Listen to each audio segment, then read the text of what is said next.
ಇಂದು ನಾನು ದ್ವಿತೀಯ PUC ಅಧ್ಯಾಯ 2 ಅನುಭೋಗಿಯ ವರ್ತನಾ ಸಿದ್ಧಾಂತ ಥಿಯರಿ ಆಫ್ ಕನ್ಸ್ಯೂಮರ್ ಬಿಹೇವಿಯರ್ ಈ ಪಾಠದ ಕುರಿತು ಅಧ್ಯಯನ ಮಾಡೋಣ.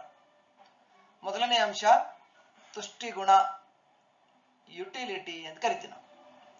ಏನಿದು ತುಷ್ಟಿಗುಣ? ನೋಡಿ, ಇಲ್ಲಿ ಮಾನವನ ಬಯಕೆಯನ್ನು ತೃಪ್ತಿಪಡಿಸಲು ಸರಕಿನಲ್ಲಿರುವ ಸಾಮರ್ಥ್ಯ ಅಥವಾ ಶಕ್ತಿಯನ್ನು ತುಷ್ಟಿಗುಣ ಎನ್ನುವರು. Utility is defined as capacity or power of commodity to satisfy a want. ಅಂದ್ರೆ ಮನುಷ್ಯನ ಬಯಕೆಗಳನ್ನ ತೃಪ್ತಿಪಡಿಸಲು ಸರಕು ಮತ್ತು ಸೇವೆಯಲ್ಲಿರುವಂತಹ ಶಕ್ತಿಯನ್ನು ನಾವೇನ್ ಕರಿತೀವಿ? ತುಷ್ಟಿಗುಣ ಎಂದು ಕರೆಯುತ್ತೇವೆ. ಉದಾಹರಣೆ, ನಮಗೆ ಬಾಯಾರಿಕೆ ಆದಾಗ ನೀರನ್ನ ಕುಡಿತೀವಿ. ಅಂದ್ರೆ ನೀರಲ್ಲಿ ನಮ್ಮ ಬಾಯಾರಿಕೆಯನ್ನ ಅಥವಾ ನಮ್ಮ ದಣಿವನ್ನ ಕಡಿಮೆ ಮಾಡಿಸುವಂತಹ ಶಕ್ತಿ ಇದೆ. ಹಸಿವಾದಾಗ ನಾವು ಆಹಾರವನ್ನ ಸೇವಿಸ್ತೀವಿ. ಅಂದ್ರೆ ಆಹಾರದಲ್ಲಿ ನಮ್ಮ ಹಸಿವನ್ನ ನೀಗಿಸುವಂತಹ ಶಕ್ತಿ ಇದೆ. ಬೇಜಾರಾದಾಗ, ಸುಸ್ತಾದಾಗ ನಾವೇನ್ ಮಾಡ್ತೀವಿ? ಸಂಗೀತವನ್ನ ಕೇಳ್ತೀವಿ, ಟಿವಿಯನ್ನ ನೋಡ್ತೀವಿ, ಪಿಕ್ಚರ್ ನೋಡ್ತೀವಿ, ಆಟ ಆಡ್ತೀವಿ. ಹೀಗೆ ದಣಿವನ್ನ ಕಡಿಮೆ ಮಾಡುವಂತಹ ಶಕ್ತಿ ಎದರಲ್ಲಿದೆ? ಮಾಧ್ಯಮದಲ್ಲಿದೆ, ಸಂಗೀತದಲ್ಲಿದೆ. ಹೀಗೆ ಮಾನವನ ಬಯಕೆಯನ್ನ ತೃಪ್ತಿಪಡಿಸಲು ಸರಕಿನಲ್ಲಿರುವ ಸಾಮರ್ಥ್ಯ ಅಥವಾ ಶಕ್ತಿಯನ್ನ ನಾವೇನ್ ಕರಿತೀವಿ? ತುಷ್ಟಿಗುಣ ಎಂದು ಕರೆಯುತ್ತೇವೆ. Very very simple concept. ಈಗ ತುಷ್ಟಿಗುಣದ ಲಕ್ಷಣಗಳು, ಫೀಚರ್ಸ್ ಆಫ್ ಯುಟಿಲಿಟಿ. ಅಂದ್ರೆ ತುಷ್ಟಿಗುಣ ವ್ಯಕ್ತಿಯಿಂದ ವ್ಯಕ್ತಿಗೆ ಭಿನ್ನವಾಗಿದೆ. ಒಬ್ಬರಿಗೆ ಇಷ್ಟ ಇರುವಂತಹ ವಸ್ತು ಇನ್ನೊಬ್ಬರಿಗೆ ಇಷ್ಟ ಆಗದೇ ಇರಬಹುದು. ತುಷ್ಟಿಗುಣ ಕಾಲದಿಂದ ಕಾಲಕ್ಕೆ ಬದಲಾಗುತ್ತದೆ. ಅಂದ್ರೆ ಒಂದು ವಸ್ತುವಿನಲ್ಲಿ ಒಂದು ಕಾಲದಲ್ಲಿ ತುಷ್ಟಿಗುಣ ಜಾಸ್ತಿ ಇದ್ರೆ ಇನ್ನೊಂದು ಕಾಲದಲ್ಲಿ ತುಷ್ಟಿಗುಣ ಕಡಿಮೆ ಆಗುತ್ತೆ. ಉದಾಹರಣೆ, ಛತ್ರಿ, ಅಂಬ್ರೆಲಾ ಮಳೆಗಾಲದಲ್ಲಿ ತುಷ್ಟಿಗುಣ ಜಾಸ್ತಿ ಇರುತ್ತೆ, ಅದೇ ಚಳಿಗಾಲದಲ್ಲಿ ತುಷ್ಟಿಗುಣ ಕಡಿಮೆ ಇರುತ್ತೆ. ಸ್ಥಳದಿಂದ ಸ್ಥಳಕ್ಕೆ ಬದಲಾಗುತ್ತದೆ. ತುಷ್ಟಿಗುಣವು ಒಂದು ಸ್ಥಳದಿಂದ ಮತ್ತೊಂದು ಸ್ಥಳಕ್ಕೆ ಬದಲಾಗುತ್ತದೆ. ತುಷ್ಟಿಗುಣ ನೈತಿಕತೆ ಕುರಿತು ಏನು ಹೇಳುವುದಿಲ್ಲ. ಒಳ್ಳೆಯದು ಕೆಟ್ಟದು ಏನು ಹೇಳುವುದಿಲ್ಲ. ಅದು ತೃಪ್ತಿಪಡಿಸುವಂತ ಗುಣ ಅಷ್ಟೇ. ಉದಾಹರಣೆ, ಈ ಮದ್ಯಪಾನ, ತಂಬಾಕು ಸೇವನೆ ಆರೋಗ್ಯಕ್ಕೆ ಹಾನಿಕರ. ಆದರೂ ಕೂಡ ಅದರಲ್ಲಿ ಮನುಷ್ಯನ ಬಯಕೆಯನ್ನ ತೃಪ್ತಿಪಡಿಸುವಂತಹ ಶಕ್ತಿ ಇದೆ. ಅದರ ಸೇವನೆ ಹಾನಿಕರ, ಆದರೆ ಅದು ಒಳ್ಳೆಯದು ಕೆಟ್ಟದ ಬಗ್ಗೆ ಏನು ಹೇಳುವುದಿಲ್ಲ. ಮುಂದೆ ತುಷ್ಟಿಗುಣದ ವಿಶ್ಲೇಷಣೆಯ ಮಾಪನದ ಬಗ್ಗೆ ಅಧ್ಯಯನ ಮಾಡೋಣ. ತುಷ್ಟಿಗುಣ ಎಂದರೇನು ಅನ್ನುವುದನ್ನ ಅರ್ಥ ಮಾಡ್ಕೊಂಡಿವಿ. ಈಗ ತುಷ್ಟಿಗುಣ ವಿಶ್ಲೇಷಣೆಯ ವಿಧಗಳು. ತುಷ್ಟಿಗುಣ ವಿಶ್ಲೇಷಣೆಯ ವಿಧಗಳಲ್ಲಿ ನಾವು 2 ರೀತಿಯ ವಿಧಗಳನ್ನ ನೋಡ್ತೀವಿ. ಒಂದು ಸಂಖ್ಯಾಸೂಚಕ ತುಷ್ಟಿಗುಣ ವಿಶ್ಲೇಷಣೆ, ಕಾರ್ಡಿನಲ್ ಯುಟಿಲಿಟಿ ಅನಾಲಿಸಿಸ್. ಎರಡನೇದಾಗಿ ಸ್ಥಾನದರ್ಶಕ ತುಷ್ಟಿಗುಣ ವಿಶ್ಲೇಷಣೆ, ಆರ್ಡಿನಲ್ ಯುಟಿಲಿಟಿ ಅನಾಲಿಸಿಸ್. ಏನಿದು ಸಂಖ್ಯಾಸೂಚಕ ತುಷ್ಟಿಗುಣ ವಿಶ್ಲೇಷಣೆ? ಅಂದ್ರೆ ತುಷ್ಟಿಗುಣವನ್ನು ಅಂಕಿ ಸಂಖ್ಯೆಯ ಮೂಲಕ ವಿವರಿಸುವ ವಿಧಾನವನ್ನು ಸಂಖ್ಯಾಸೂಚಕ ವಿಧಾನ ಎನ್ನುವರು. ಉದಾಹರಣೆ 1, 2, 3, 4. ಇದನ್ನ ಆಲ್ಫ್ರೆಡ್ ಮಾರ್ಷಲ್ ರವರು ಪ್ರತಿಪಾದಿಸಿದರು. ಸ್ಥಾನದರ್ಶಕ ತುಷ್ಟಿಗುಣ ವಿಶ್ಲೇಷಣೆ, ಆರ್ಡಿನಲ್ ಯುಟಿಲಿಟಿ ಅನಾಲಿಸಿಸ್. ತುಷ್ಟಿಗುಣವನ್ನು ಸ್ಥಾನಗಳ ಮೂಲಕ ವಿವರಿಸುವುದನ್ನು ಸ್ಥಾನದರ್ಶಕ ತುಷ್ಟಿಗುಣ ವಿಶ್ಲೇಷಣೆ ಎನ್ನುವರು. ಉದಾಹರಣೆ 1ನೇ ಸ್ಥಾನ, 2ನೇ ಸ್ಥಾನ, 3ನೇ ಸ್ಥಾನ. ಇದನ್ನ JR ಹಿಕ್ಸ್ ಮತ್ತು RJD ಅಲೆನ್ ರವರು ಪ್ರತಿಪಾದಿಸಿದರು. ಏನಿದು ನೋಡಿ, ಇಲ್ಲಿ ಸಂಖ್ಯಾಸೂಚಕ ತುಷ್ಟಿಗುಣ ವಿಶ್ಲೇಷಣೆ ಬಹಳಷ್ಟು ಸಿಂಪಲ್ ಆಗಿ ಅರ್ಥ ಮಾಡ್ಕೊಳ್ಳಿ.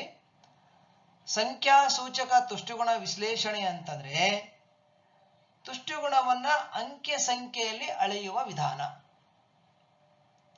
ತುಷ್ಟಿಗುಣವನ್ನು ಅಳೆಯಬೇಕಾದ್ರೆ ಸಂಖ್ಯೆಯ ಮೂಲಕ, ಅಂಕಿ ಸಂಖ್ಯೆಯ ಮೂಲಕ ಅಳಿತೀವಿ. ಇದನ್ನ ಮಾರ್ಷಲ್ ರವರು ಪ್ರತಿಪಾದಿಸಿದರು. ಯಾವ ರೀತಿಯಾಗಿ? ಈಗ ನಾವು ಒಂದು ಲೋಟ ಟೀಯನ್ನು ಕುಡಿತೀವಿ, ಅದಕ್ಕೆ 10 ರೂಪಾಯಿ ಕೊಡ್ತೀವಿ. 10 ರೂಪಾಯಿ ಕೊಟ್ಟು ನಾವು ಟೀಯನ್ನು ಕುಡಿತಾ ಇದೀವಿ ಅಂತಾರೆ ನಮಗೆ 10ರಷ್ಟು ತುಷ್ಟಿಗುಣ ಸಿಗುತ್ತೆ ಅಂತ ಅರ್ಥ. ಇದು ಅಂಕೆ ಸಂಖ್ಯೆ ಅಂತ ಅರ್ಥ. ಆದ್ರೆ RJD ಅಲೆನ್ ಮತ್ತು JR ಹಿಕ್ಸ್ ರವರು ತುಷ್ಟಿಗುಣವನ್ನ ಅಂಕೆ ಸಂಖ್ಯೆಯಲ್ಲಿ ಅಳಿಲಿಕ್ಕೆ ಬರುವುದಿಲ್ಲ. ಅದು ಮನುಷ್ಯನ ಮನಸ್ಸಿಗೆ ಸಂಬಂಧಿಸಿದ್ದು. ಇದನ್ನ ಸ್ಥಾನಗಳ ಮೂಲಕ ಅಳೆಯಬಹುದು ಅನ್ನುವಂತಹ ವಿಚಾರವನ್ನು ಅವರು ಕಲ್ಪಿಸಿದರು. ತುಷ್ಟಿಗುಣವನ್ನ ಸ್ಥಾನದ ಮೂಲಕ ವಿವರಿಸಬಹುದು.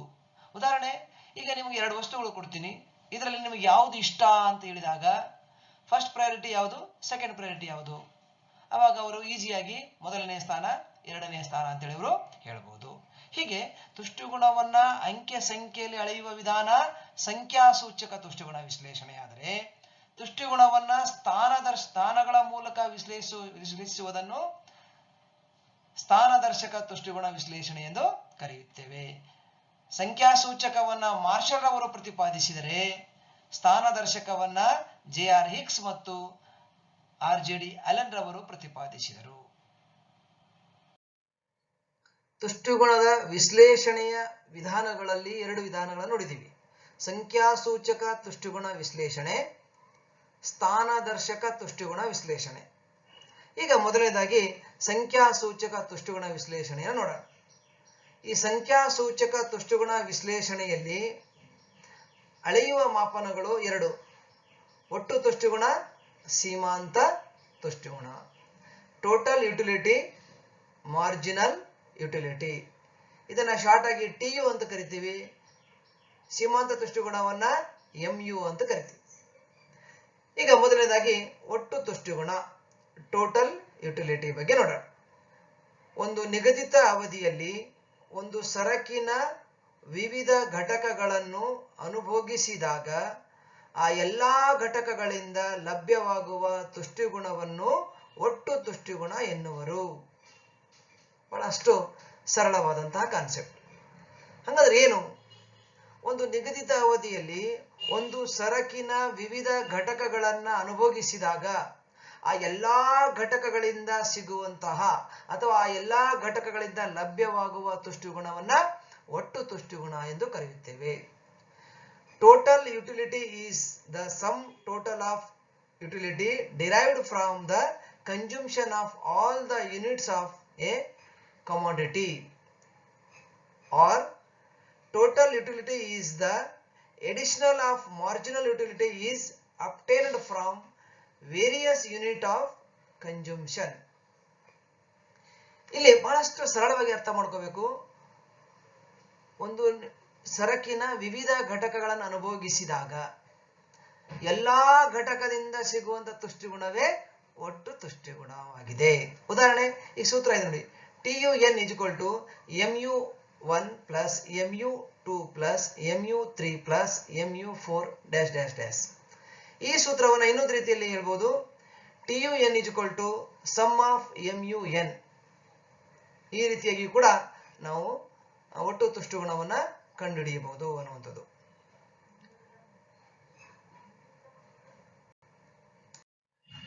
ಇಲ್ಲಿ ನೋಡಿ, ಇಲ್ಲಿ 4 ಐಸ್ ಕ್ರೀಮ್ ಕಪ್ಗಳಿವೆ. ಅನುಭೋಗಿ ಈ 4 ಐಸ್ ಕ್ರೀಮ್ ಅನ್ನ ತಿನ್ಲಿಕ್ಕೆ ಪ್ರಾರಂಭಿಸುತ್ತಾನೆ.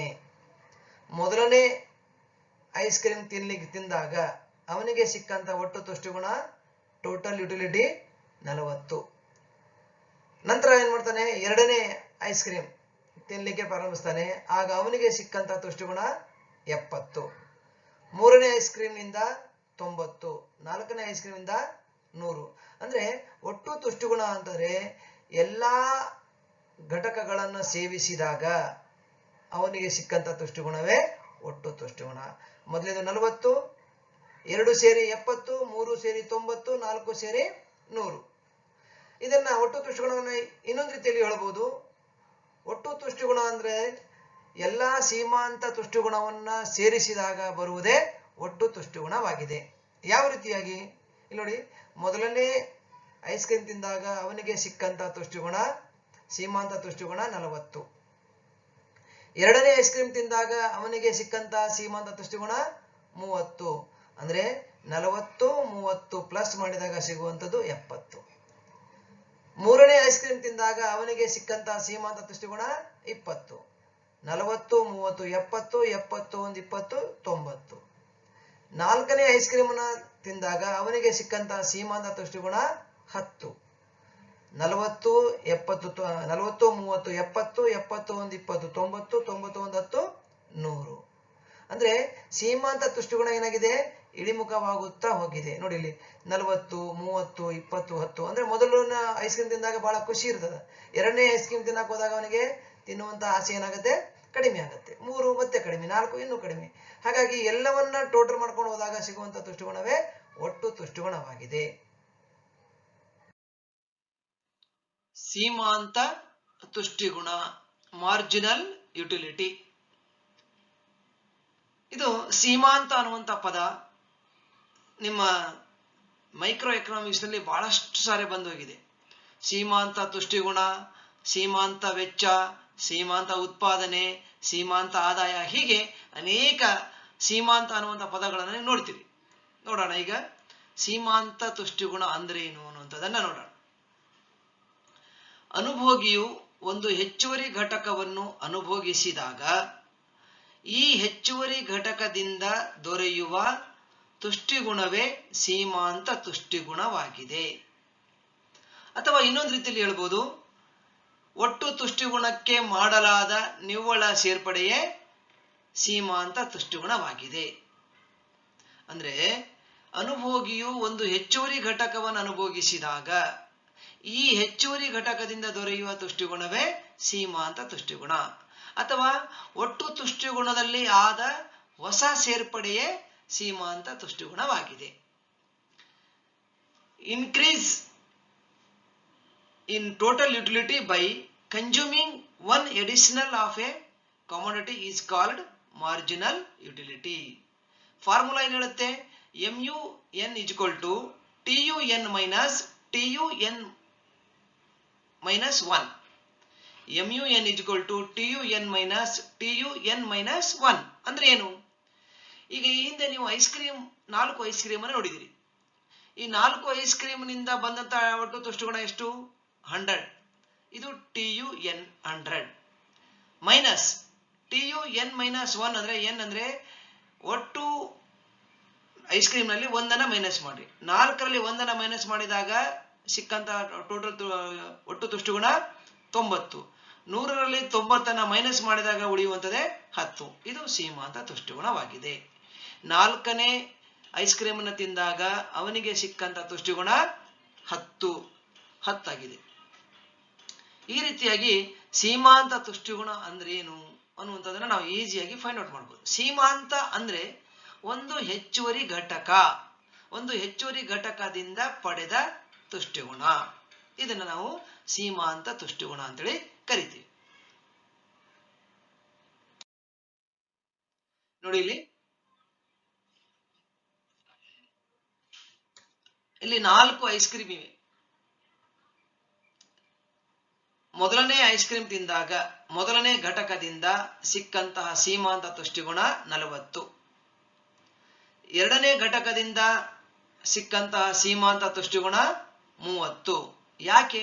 ಮೊದಲು 40 ಆಮೇಲೆ 30 ಕಡಿಮೆಯಾಗಿದೆ. ಅಂದ್ರೆ ಮೊದಲನೇ ಐಸ್ ಕ್ರೀಮ್ ಅನ್ನು ತಿಂದಾಗ ಅವನಿಗೆ ತಿನ್ನುವಂತ ಆಸೆ, ಲವಲವಿಕೆ ಜಾಸ್ತಿ ಇರುತ್ತೆ. ಆದ್ರೆ ಎರಡನೇ ಐಸ್ ಕ್ರೀಮ್ ಅನ್ನು ತಿಂದಾಗ ತಿನ್ನುವಂತ ಆಸೆ ಏನಾಗುತ್ತೆ, ಕಡಿಮೆಯಾಗಿರುವುದರಿಂದ ಸೀಮಾಂತ ತುಷ್ಟಿಗುಣವು ಕೂಡ ಏನಾಗಿದೆ, ಕಡಿಮೆಯಾಗಿದೆ. 3ನೇ ಐಸ್ ಕ್ರೀಮ್ ಅನ್ನು ತಿಂದಾಗ 20, 4ನೇ ಐಸ್ ಕ್ರೀಮ್ ಅನ್ನು ತಿಂದಾಗ 10. ಅಂದ್ರೆ ಸೀಮಾಂತ ತುಷ್ಟಿಗುಣ ಏನಾಗಿದೆ, 40, 30, 20, 10 ಕಡಿಮೆಯಾಗುತ್ತಾ ಹೋಗಿದೆ. ಇಲ್ಲಿ ಸೀಮಾಂತ ತುಷ್ಟಿಗುಣ ಮೊದಲನೇ ಐಸ್ ಕ್ರೀಮ್ ನಲ್ಲಿ 40, ಎರಡನೇ ಐಸ್ ಕ್ರೀಮ್ ನಲ್ಲಿ 30, ಎರಡನ್ನ ಪ್ಲಸ್ ಮಾಡಿದಾಗ ಒಟ್ಟು ತುಷ್ಟಿಗುಣ 70. ಸೀಮಾಂತ ತುಷ್ಟಿಗುಣ 4ನೇ ಐಸ್ ಕ್ರೀಮ್ ತಿಂದಾಗ 40, 30, 20 ಒಟ್ಟು ಕೂಡಿಸಿದಾಗ 90. ಅದೇ 4 ಐಸ್ ಕ್ರೀಮ್ ಅನ್ನು ತಿಂದಾಗ 40 plus 30 plus 20 plus 10 is equal to 100. ನೋಡಿ ಇಲ್ಲಿ ಸೀಮಾಂತ ತುಷ್ಟಿಗುಣ ಅಂದ್ರೆ ಏನು ಅನ್ನೋದನ್ನ ಇನ್ನೊಂದು ಡೆಫಿನೇಷನ್ ಹೇಳಿದ್ದೀನಿ.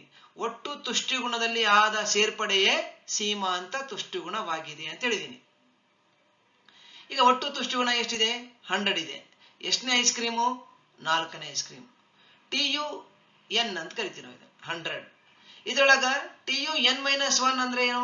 ಇದರಲ್ಲಿ ಒಂದು ಐಸ್ ಕ್ರೀಮ್ ಅನ್ನ ಮೈನಸ್ ಮಾಡಿದಾಗ ಇರುವಂತದ್ದು 90. 100ರಲ್ಲಿ 90 ತೆಗೆದಾಗ ಉಳಿಯುವಂತದ್ದು 10. ಈ ರೀತಿಯಾಗಿ ನಾವು ಅರ್ಥವನ್ನ ಮಾಡ್ಕೋಬೇಕಾಗತ್ತೆ. ಮಕ್ಕಳೇ, ಇಲ್ಲಿ ಒಟ್ಟು ತುಷ್ಟುಗುಣ ಮತ್ತು ಸೀಮಾಂತ ತುಷ್ಟುಗುಣಗಳ ನಡುವಿನ ವ್ಯತ್ಯಾಸ ತಿಳಿಸಿ ಅಂತ ಪ್ರಶ್ನೆ ಬರುತ್ತೆ.